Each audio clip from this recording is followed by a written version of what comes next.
अस्सलाम वालेकुम स्टूडेंट। मैं उम्मीद करती हूँ आपने फ़र्स्ट 2 लेक्चर बहुत अच्छी तरह से सुने और समझे हैं। स्टूडेंट, आज हमारा चैप्टर फर्स्ट का थर्ड लेक्चर है।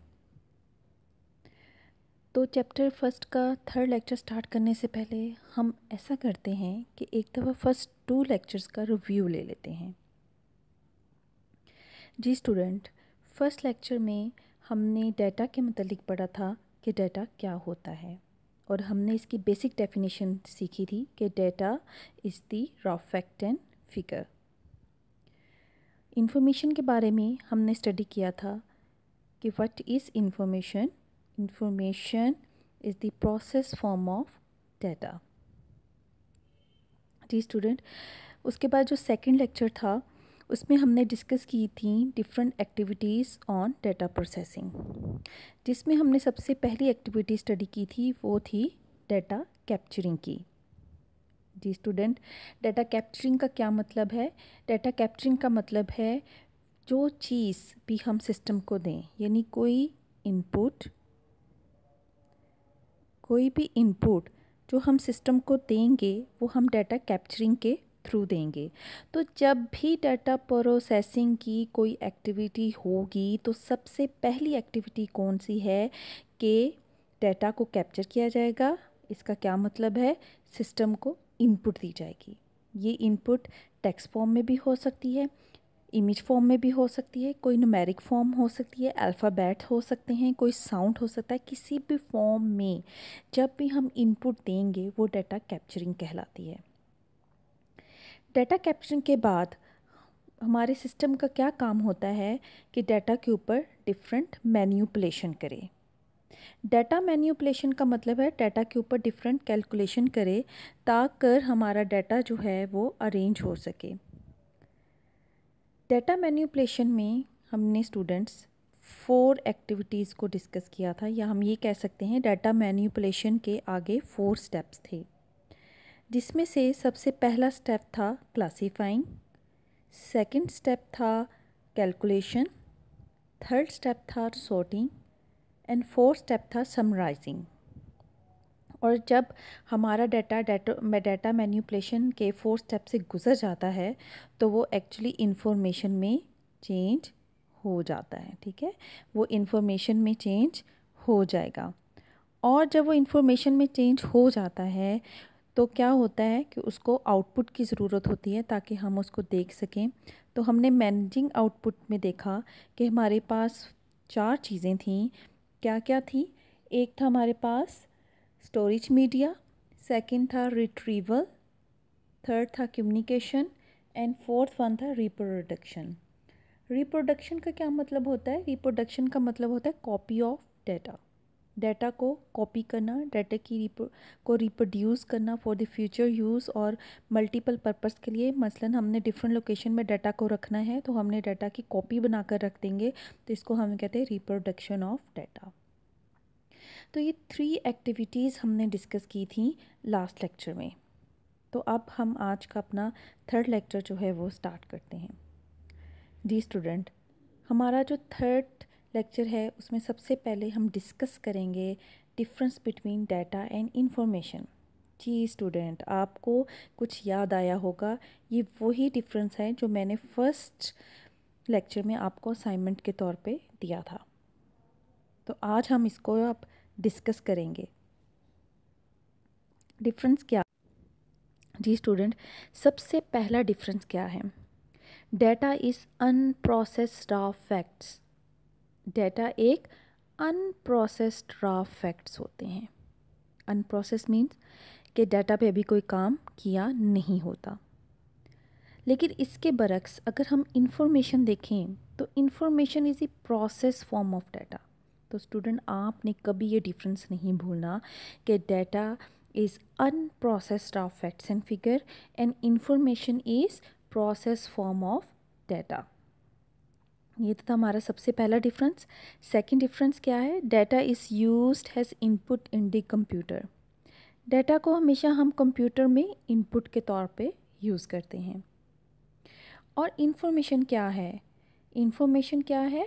Information output of the computer है, जो कंप्यूटर हमें दिखाएगा। तो डाटा हमेशा इनपुट होता है और इन्फो हमेशा आउटपुट होती है। जी स्टूडेंट, हमारा थर्ड डिफरेंस क्या है? Data is normally huge in its volume. Data बहुत बड़ा होता है। ह्यूज इन वॉल्यूम, ह्यूज का मतलब है बड़ा। वॉल्यूम के इसकी जो डाटा का जो आप समझ लें कि जो साइज़ होता है वो बड़ा होता है। यानी क्योंकि डाटा एक मीनिंगलेस थिंग है, तो इसलिए ये अपने नॉर्मली ये वॉल्यूम में ह्यूज होता है। लेकिन इंफॉर्मेशन जो होती है ये शॉर्ट होती है। ये शॉर्ट इसलिए होती है कि हमें समराइज्ड फॉर्म में ले आते हैं। आपने देखा कि सबसे पहले जब हम डाटा कैप्चर करते हैं तो वो बहुत ज़्यादा ह्यूज इन वॉल्यूम में होता है। जब हम उस पर मैनिपुलेशन करते हैं, कैलकुलेशन करते हैं, उसकी सॉर्टिंग करते हैं, क्लासीफाइंग करते हैं, तो हमारा डाटा शॉर्ट हो जाता है। तो जो इन्फॉर्मेशन होती है वो शॉर्ट होती है, व्हाट मीनिंगफुल होती है। 4 है, data is the asset of an organisation. Data किसी भी ऑर्गेनाइजेशन का एसेट होता है। एसेट का मतलब है जायदाद। जैसे हमने देखा कि जायदाद कितनी कीमती होती है, इसी तरह एक ऑर्गेनाइजेशन का डाटा भी बहुत ज़्यादा कीमती होता है। और ये डाटा जो होता है वो it is not available for people for sale. ये सेल के लिए अवेलेबल नहीं होता। मैं आपको इसकी रियल टाइम से एग्जांपल देती हूँ। जैसे अगर मैं कॉलेज की एग्जांपल दूँ तो आप जो स्टूडेंट का डाटा है, उनका नाम, उनका एड्रेस, उनका रिकॉर्ड, जो उनकी प्रोफाइल बनती है हमारे पास, वो हमारे लिए एसेट होता है और वो हम किसी और को नहीं देंगे। जी स्टूडेंट, जैसे हमने कहा कि डाटा जो है वो एसेट होता है, तो ऑर्गेनाइजेशन अपना ये एसेट किसी को सेल नहीं कर सकती। जैसे हम आपके जो रिकॉर्ड्स हैं वो किसी को आगे देते नहीं हैं। नेक्स्ट है हमारा information. Information is normally available for the sale. जो इंफॉर्मेशन है वो अवेलेबल होती है, डाटा अवेलेबल नहीं होता, लेकिन जो इंफॉर्मेशन है वो लोगों के लिए अवेलेबल होती है। नेक्स्ट हमारा जो डिफरेंस है वो है डाटा इज़ डिफ़िकल्ट और इवन इम्पॉसिबल टू रिप्रोड्यूस। हमने जैसे कि पढ़ा था कि जो डाटा है वो इंफॉर्मेशन को हम रिप्रोड्यूस कर सकते हैं, रिप्रोडक्शन हो सकती है, लेकिन जो डाटा है इसको हम रिप्रोड्यूस नहीं करते। ये डिफ़िकल्ट टू रिप्रोड्यूस होता है। इसकी एक रीज़न ये होती है कि जो डाटा होता है वो बहुत ज़्यादा ह्यूज इन वॉल्यूम होता है। For example, if government laws the data of census, it will be almost impossible to refuse it. जैसे कि एक सेंसस यानी मर्दमशुमारी की एग्जांपल दी गई है कि अगर गवर्नमेंट जो है अपना वो डाटा लॉस कर लेगी तो वो फिर उसके लिए कोई भी फ़ायदा नहीं होगा, इसलिए जो डाटा होता है उसको हम रिप्रोड्यूस नहीं करते। लेकिन जो इन्फॉर्मेशन होती है is easier to reproduce. Information को ईजी है रिप्रोड्यूस करना। नेक्स्ट है हमारा data is use rarely. Data को हम यूज़ नहीं करते, यानी डाटा इनपुट के लिए ज़रूर यूज़ होता है। ये इसका मतलब ये नहीं है कि डाटा यूज़ नहीं होता। इसका मतलब ये है कि डाटा को हम लोग एज अ इनपुट यूज़ करते हैं, लेकिन जो इन्फॉर्मेशन है ज़्यादातर जो मेनली लोगों के लिए जो चीज़ अवेलेबल होती है वो होती है हमारे पास इंफॉर्मेशन, जो हम अक्सर जो है वो देते हैं। तो इन्फॉर्मेशन जो है वो हमारे पास जो information it is used frequently. Information frequently used होती है, data is use rarely. Rarely का मतलब होता है कभी कभार जो डाटा है वो हम एक दफ़ा इनपुट के लिए दे देते हैं, फिर उसे हम जो इन्फॉर्मेशन प्रोड्यूस करते हैं हम इन्फॉर्मेशन को फ्रिक्वेंटली यानी कि अक्सर यूज़ करेंगे। डाटा को हम सिर्फ एक दफ़ा इनपुट के तौर पे यूज़ करेंगे। Data is independent entity. Data जो होती है वो एक इंडिपेंडेंट इंटिटी होती है। इंडिपेंडेंट का मतलब है किसी पर भी किसी पर डिपेंड ना करती हो, ना इन्हिसार नहीं करती, तो ये इंडिपेंडेंट है। लेकिन जो आपका इन्फॉर्मेशन होती है वो डिपेंडेंट होती है डाटा पे, वो डाटा पे डिपेंड्स करती है। मतलब जिस तरह की हम इनपुट देंगे हमें इन्फॉर्मेशन भी उस तरह की ही मिलेगी। तो जो डाटा है हमारा जो डाटा है वो एक इंडिपेंडेंट इंटिटी है और जो हमारी इंफॉर्मेशन है वो डिपेंड करती है डाटा पे। तो स्टूडेंट ये हमारे वो डिफरेंस हैं जो कि डिफरेंस बिटवीन डाटा इन्फॉर्मेशन थे, जो कि आप स्टूडेंट्स ने मुझे जो फीडबैक दिया था एज व्हाट्सएप के ऊपर, वो बहुत अच्छा रहा। इस पर उन्होंने सही डिफरेंस लिखे थे। तो मैंने कहा चलो एक दफ़ा फिर से मैं ये डिफरेंस आपको रिपीट कर दूँ, क्योंकि अक्सर शॉर्ट क्वेश्चन में आ जाता है what is data and information. जी स्टूडेंट, अब हम अपने नेक्स्ट कॉन्सेप्ट की तरफ चलते हैं। नेक्स्ट जो हमारा कॉन्सेप्ट है वो है फील्ड, रिकॉर्ड एंड फाइल का। ये कॉन्सेप्ट बहुत ज़रूरी है। आगे हमने जो डेटाबेस के मेजर बाकी कॉन्सेप्ट्स पढ़ने हैं वो भी इसी से रिलेटेड होंगे, फील्ड से, रिकॉर्ड से एंड फाइल से। अब सबसे पहले हम लोग देते हैं what is field. A combination of one और मोर करेक्टर, एक या एक से ज़्यादा करेक्टर के कम्बिनेशन को हम फील्ड कहते हैं। नेक्स्ट इसका क्या है, it is the smallest unit of data. ठीक है, जो फील्ड है, सर देखिए सबसे पहले डाटा है, डाटा के बाद हम फील्ड्स बनाते हैं। तो it is the smallest unit of data, ये डाटा का सबसे स्मॉलेस्ट यूनिट है जो कि यूज़र उसको एक्सेस करता है, यानी यूज़र उससे कोई ना कोई मालूमात इकट्ठी करेगा। मैं आपको रियल टाइम से थोड़ा सा समझाती हूँ। जैसे कि देखें, एक डॉक्टर की फील्ड होती है, एक इंजीनियरिंग की फ़ील्ड होती है, इसी तरह एक एजुकेशन की फ़ील्ड होती हैं। तो जो डॉक्टर होगा वो डॉक्टर की फ़ील्ड में जाएगा, जो इंजीनियर होगा वो इंजीनियर की फ़ील्ड में जाएगा, जो बिज़नेसमैन होगा वो बिज़नेसमैन की फ़ील्ड में जाएगा। तो इससे हमारे ये क्या है, ये फील्ड एक यूनिट है और उस फील्ड में उस यूनिट से रिलेटेड ही डाटा होगा। जैसे कि अगर यहाँ पे गौर करें तो यहाँ पे आपको एक दी हुई है एम्प्लॉय आईडी, ये एक फ़ील्ड का नाम है। इसके अंदर क्या होगा, इस फील्ड के अंदर एम्प्लॉय के आईडी यानी एम्प्लॉय के जो आईडी है वो स्टोर की जाएगी। जैसे एक एम्प्लॉय का आईडी है 001, एक का है 002, इसी तरह इस फील्ड में वो आईडी जो है वो स्टोर किए जाएंगे। नेक्स्ट अगर फील्ड है नेम, ये एक अलग फील्ड है। ठीक है, तो ये जो फील्ड हैं तो इसके अंदर नेम होगा। फिर एक हायर डेट एक अलग फील्ड है, इसके अंदर जब उस एम्प्लॉय को जॉब मिली थी तो वो स्टोर की जाती है, तो ये एक अलग फील्ड है।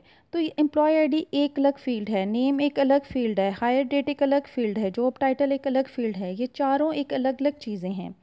तो इसलिए हम कहते हैं कि field is the smallest unit of data. Field एक स्मॉलेस्ट यूनिट है। द नेम ऑफ द जी student, the name of each field in a record is unique.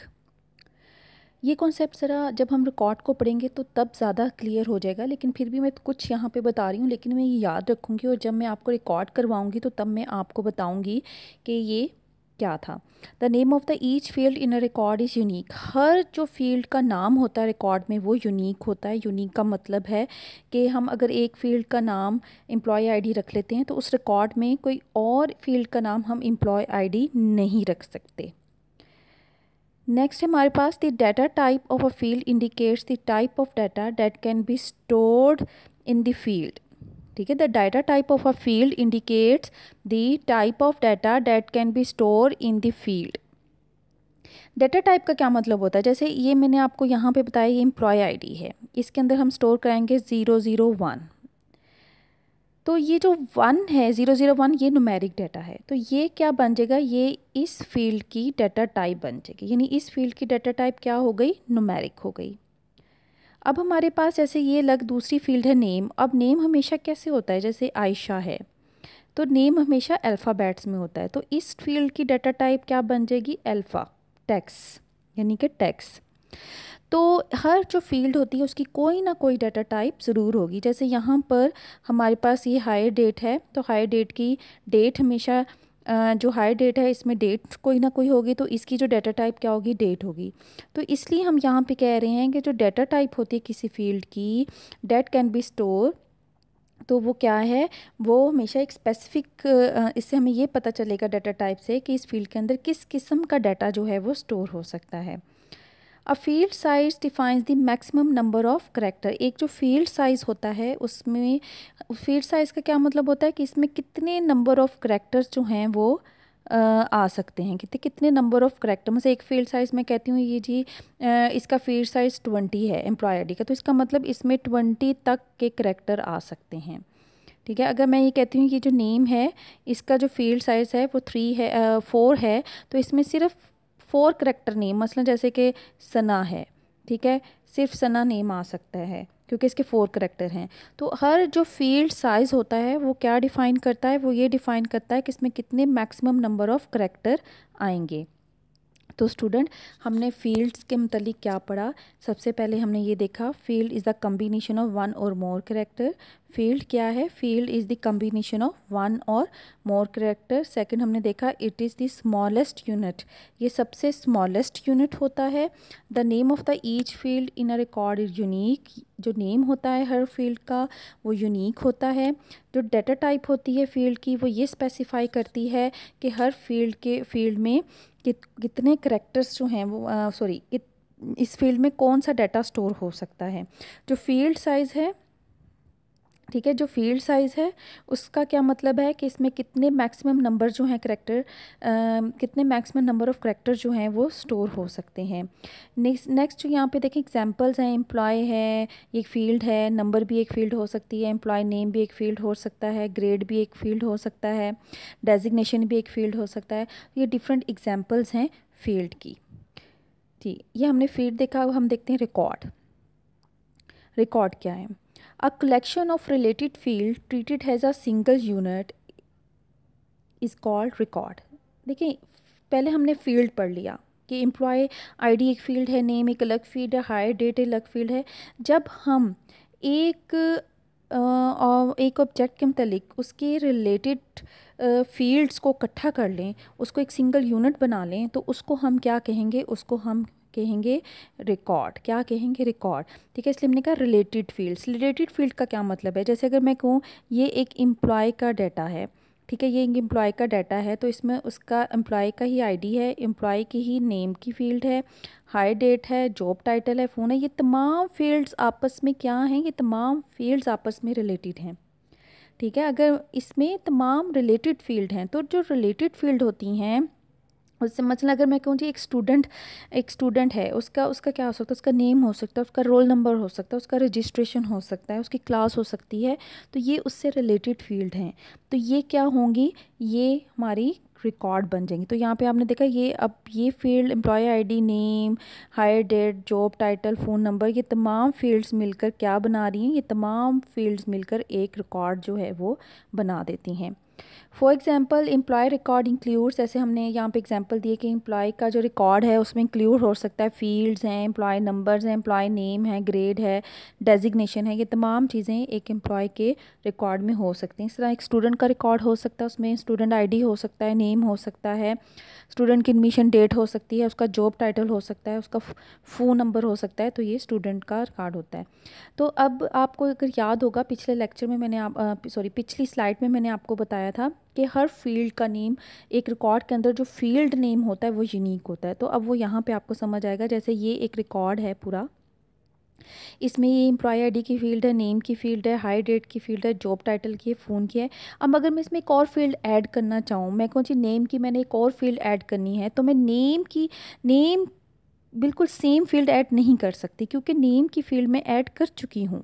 ठीक है, ये फील्ड ऐड हो चुकी है नेम के नाम से, इसलिए मैं नेम के नाम से एक और फील्ड ऐड नहीं कर सकती, डुप्लीकेशन नहीं हो सकती। एक रिकॉर्ड में जो फील्ड होती है वो हमारी यूनिक होगी।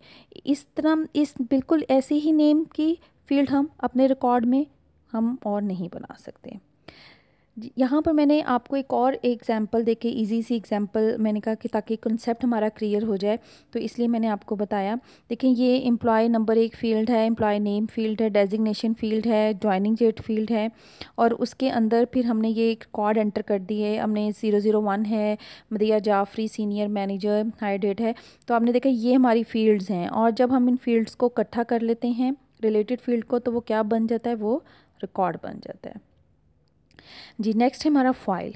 जब हम डिफरेंट रिकॉर्ड्स को इकट्ठा कर लें, देखें पहले फील्ड होती है, जब हम रिलेटेड फील्ड को इकट्ठा कर लेते हैं तो हमारे पास रिकॉर्ड्स आ जाते हैं। जब हम रिकॉर्ड्स को इकट्ठा कर लें, रिलेटेड रिकॉर्ड्स को, तो फिर हम उसको क्या कहेंगे, फाइल कहेंगे। देखें, a collection of related record treated has a single unit, यानी कि रिलेटेड रिकॉर्ड को जब हम एक ही फाइल में लगा दें तो वो क्या बन जाती है, वो हमारे पास फाइल बन जाती है। File is also known has data set. जब रिलेटेड रिकॉर्ड्स, ठीक है, जब रिलेटेड रिकॉर्ड्स को हम एक फ़ाइल में लगा देते हैं तो उसको हम क्या कहते हैं, file is noun has data set. Student ये बहुत इंपॉर्टेंट है, अक्सर शॉर्ट क्वेश्चंस में भी आ जाता है व्हाट इज़ डाटा सेट, तो इसलिए इसको अच्छी तरह से देखें। जब आपको ये शॉर्ट क्वेश्चन इस तरह आए कि व्हाट इज़ डाटा सेट, तो आप इसको कैसे अटेम्प्ट करेंगे। आपको पहले बताना पड़ेगा a collection of related record treated has a single unit is called file. जब हम रिकॉर्ड्स को, रिलेटेड रिकॉर्ड्स को इकट्ठा कर लेते हैं तो उनको हम क्या कहते हैं, फ़ाइल कहते हैं। और इस फाइल को हम क्या कहते हैं, इन फाइल्स को हम डाटा सेट का नाम देते हैं। ठीक है, जब हम रिलेटेड रिकॉर्ड को इकट्ठा कर लेते हैं तो उसको हम क्या नाम देते हैं, हम उसको रिलेटेड डाटा सेट का नाम देते हैं। Files are store in disk like hard disk. जब हमारी फ़ाइल बन जाती है तो हम उसको किसी हार्ड डिस्क पे स्टोर कर लेते हैं, जैसे कोई CD रोम है या DVD रोम है। A student file may contain the records of 100 of student. अगर एक स्टूडेंट फाइल है उसमें 100 ऑफ स्टूडेंट्स या 1000 ऑफ स्टूडेंट्स के भी रिकॉर्ड्स हो सकते हैं।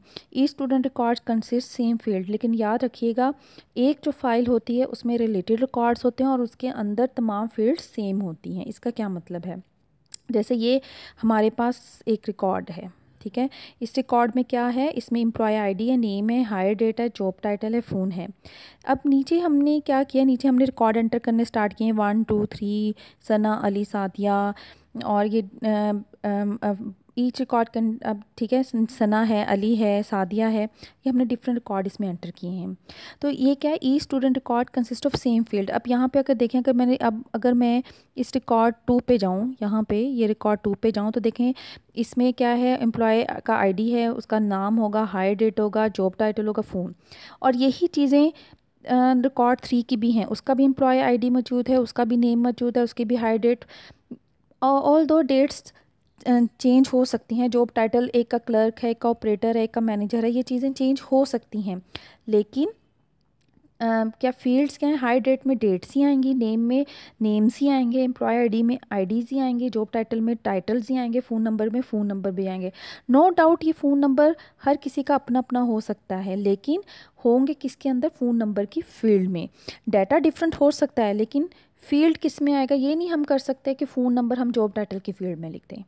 हम ये नहीं कर सकते कि जॉब टाइटल को हम हायर डेट की फील्ड में लिखें, नहीं, जिस फील्ड का डाटा होगा हम उसी फील्ड के अंदर वो डाटा जो है वो एंटर करेंगे। तो इसलिए each student record consist of same field. अगर मैं रिकॉर्ड 1 पे जाऊँ, ठीक है, अगर मैं रिकॉर्ड 1 पे जाऊँ तो उसकी भी कौन सी फील्ड है, आईडी है, नेम है, हायर डेट है, जॉब टाइटल है, फ़ोन है। अगर मैं रिकॉर्ड 2 पे जाऊँ उसका भी एम्प्लॉय आईडी है, नेम है, हायर डेट है, जॉब टाइटल है। अगर मैं रिकॉर्ड 3 पे जाऊँ तो उसका भी एम्प्लॉय आईडी है, नेम है, हायर डेट है, जॉब टाइटल है, फ़ोन नंबर है। तो इस तरह हमारे पास क्या है कि उन सब की जो है हमारे पास फील्ड्स हैं, ठीक है, उन सब के सेम फील्ड्स हैं पर डाटा जो है उनके अंदर डिफरेंट हो सकता है। तो हमने क्या देखा, हमने स्टूडेंट देखा कि हमारे पास सबसे पहले क्या है, सबसे पहले हमारे पास डाटा है, ठीक है, डाटा से फिर हम लोग फील्ड बनाते हैं और फील्ड से क्या होता है, फील्ड हमने जैसे देखा a collection of characters 2 and more characters. और उसके बाद फील्ड के बाद जो फील्ड होती हैं, रिकॉर्ड्स, रिलेटेड रिकॉर्ड्स मिलकर फील्ड्स बना देती हैं और फील्ड्स जो होती हैं, रिकॉर्ड्स जो हैं वो मिलकर फाइल बना देते हैं। ये मैंने आपको एक सिनेरियो बताया है, एक स्ट्रक्चर बताया है। आप चाहें तो अपने पेपर के अंदर ये इस तरह की पिक्चर भी बना सकते हैं कि डाटा से फील्ड, जब फील्ड्स को हम इकट्ठा करते हैं, कलेक्ट रिलेटेड फील्ड्स को, तो वो रिकॉर्ड बन जाती हैं। जब हम रिकॉर्ड को इकट्ठा करते हैं तो वो फाइल बन जाते हैं। कभी कभार स्टूडेंट्स आप लोग कंफ्यूज हो जाते हैं, तो इससे कंफ्यूज होने की बात नहीं है। आप 2 to 3 टाइम्स ये लेक्चर सुने तो आपको बहुत अच्छी तरह फाइल का जो स्ट्रक्चर है या डाटा का, ये जो फाइल हैं या रिकॉर्ड है या फाइल का स्ट्रक्चर है वो आपको समझ आ जाएगा। तो हम फिर से मैं आपको एक दफ़ा रिवाइज कराती हूँ कि फील्ड हैं, field single unit of characters होते हैं। उसके बाद यहाँ पर क्या है, जब रिलेटेड फील्ड्स को इकट्ठा कर लेते हैं तो वो रिकॉर्ड बन जाती हैं और जब रिकॉर्ड को इकट्ठा कर लेते हैं तो वो फील्ड्स बन जाती हैं। यहाँ पे फिर मैंने एक डायग्राम बनाकर कोशिश की है ताकि आपको अच्छे तरीके से समझ आ जाए। जैसे हमने देखा ये हमारी फील्ड्स हैं, फील्ड्स जब कटी हुई तो ये रिकॉर्ड बन गई, और जब हमने और ज़्यादा एंटर किए तो ये हमारी फ़ाइल बन गई।